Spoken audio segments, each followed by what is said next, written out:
In this section of the course, we're going to move on and start to talk about pivot charts, because pivot charts are a visual way to represent pivot table data.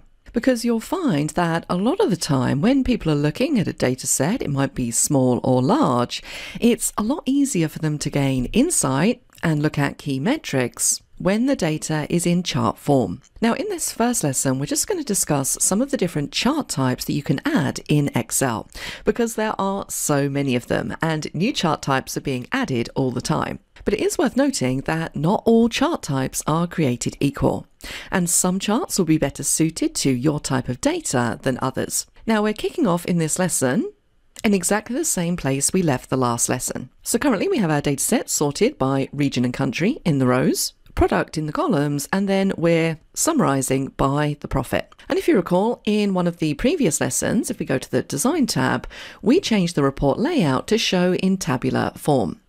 Now I'm going to switch this back to compact form, and I'm also going to add back in those plus and minus buttons. Now, if I decided at this stage that I wanted to create a pivot chart, it's very easy to do. We just go up to the Insert tab, and then in the Charts group, notice we have a Pivot Chart drop-down. And if we click on Pivot Chart, it's going to open up the Insert Chart dialog box. And this is where we can find all of the different chart types that we could possibly use. Now, when we click on a chart type, let's click on Pie Chart, for example. Notice that pie isn't the only option. We have different types of pie chart listed just above. So 3D pie chart. We have a pie of a pie. We have a bar of a pie. And then we have a donut chart just here. So just be aware of that. If you click on a chart type, you're going to get different variations of that chart. Now, some of these that you'll click on, let's go for map. You're going to get this message just here. It says you can't create this chart type with data inside a pivot table. So for some of these, you can't simply click the pivot chart button and insert a pivot chart. For this one in particular, the filled map chart, you can only use data that's not inside a pivot table. And I have a whole lesson dedicated to this at the end of this section. And you'll see that with some of these others as well. For example, the stock chart type can't create a chart with data inside a pivot table. So just be aware of that. Not all options are available to you from here. Now, I'm not going to go through all of these chart types, but let's take a look at some of the most commonly used. So a column chart, that is your standard clustered column chart, which represents data in bars. This is pretty good for most types of data. I always say to people, if in doubt, use a column chart. And notice that we have different types of column chart as well. So a stacked column chart for this particular data set would actually be pretty good. We have 100% stacked, we have 3D, so on and so forth.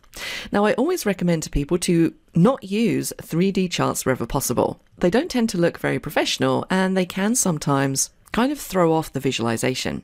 So in general, 3D charts aren't the best ones to use. Now, line charts, you would use these to represent data that changes over time.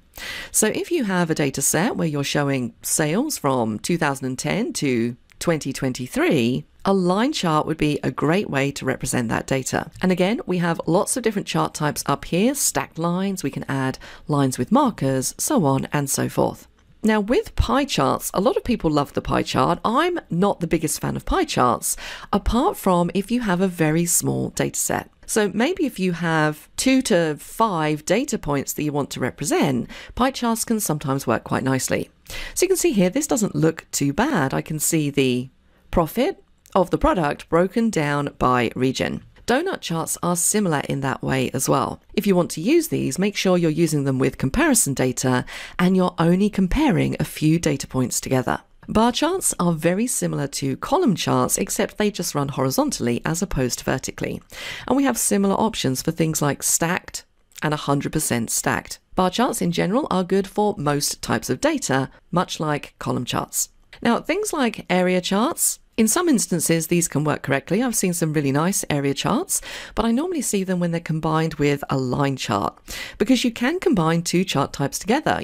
Notice at the bottom we have a combo section, and this is where you might want to combine a cluster column chart with a line chart, like you can see in the example. And what I was just saying about area charts, you can see here is an area chart combined with a cluster column chart. Again, I don't love that as much.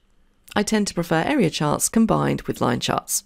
Now, things like XY scatter plots, again, these can be useful to represent certain data sets, but these are one of the charts that you can't use when your data is inside a pivot table. Map charts, as you would imagine, are best for geographical based data. So if you have a list of countries and maybe the population and you want to show the top 5, a field map chart would be great for that. And then we get into some of the more specialist charts, so things like stock charts, surface charts, which can become really complex. Now remember, the idea behind a chart is to make it easier for your audience to visualize those key metrics.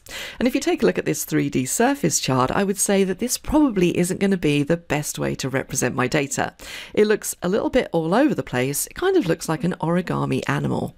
It's going to be really difficult for my stakeholders or CEO to gain any insight on the figures using this type of chart. So the point I'm trying to make here is just be mindful of the type of chart that you're choosing. Always ask yourself the question, is this easy for my audience to get to the crux of those key metrics quickly? If it's not, and you're just adding it because you like the way it looks, then you're probably going to want to choose a different chart type. Now, we're definitely not going to go through all of these chart types in this section of the course. We're basically going to insert one, and then I'm going to show you some of the formatting techniques you can use to really bring the data to life. Now for me, I think I'm going to go for a column chart, but I'm going to use a stacked column. I think that one looks pretty good. Let's click on OK, and you can see it's going to add that to the worksheet. Now again, I would always recommend that when you're working with pivot charts that you put them on a separate worksheet to your actual data source, so you don't have everything crammed onto one page. Just for the purposes of demonstration and to make this a little bit easier, I am going to keep this next to my pivot table, but just be aware that normally you would put these on their own separate page. It's also worth noting that you can create multiple different charts off of the same data. You could even create another pivot table, move the fields around and create an entirely different chart, and then combine all of these charts together on one worksheet to create what we call a dashboard that shows different analysis of the data. Now that's outside the scope of this course, but just be aware that you can do that. So we're going to head into the next lesson and we're going to start to take a look at some formatting techniques that we can use.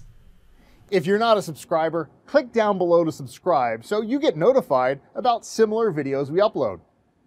To see the full course that this video came from, click over there. And click over there to see more videos from Simon Says It.